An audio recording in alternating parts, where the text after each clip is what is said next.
నరసింహ శతకము.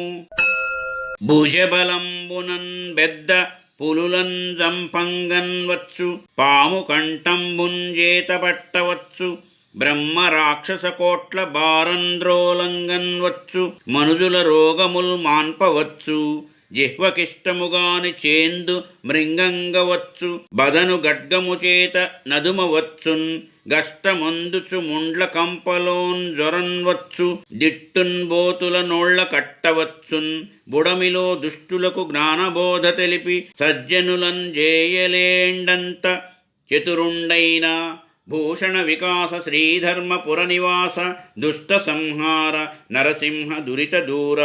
నరసింహ భుజముల శక్తి చేత పెద్ద పులులను చంపవచ్చును, పాము కంఠమును చేతన్ బట్టవచ్చును, బ్రహ్మరాక్షసులనెందరినైనను బారద్రోలవచ్చును, మనుష్యుల రోగములను మాన్పవచ్చును, నాల్కకు ప్రియముగాని చేదు మృంగవచ్చును, కష్టముతో ముండ్లకంపలో ప్రవేశింపవచ్చును, తిట్టుబోతుల నోళ్లను మూయింపవచ్చును, భూమి యందు ఎంతటి సమర్థుడైనను దుర్మార్గులకు దేవుని గూర్చిన ఉపదేశము నెరింగించి మంచివారల జేయజాలడు. మా ఈ వీడియోలు మీకు నచ్చినట్లయితే లైక్, షేరు అండ్ సబ్స్క్రైబు చేయండి.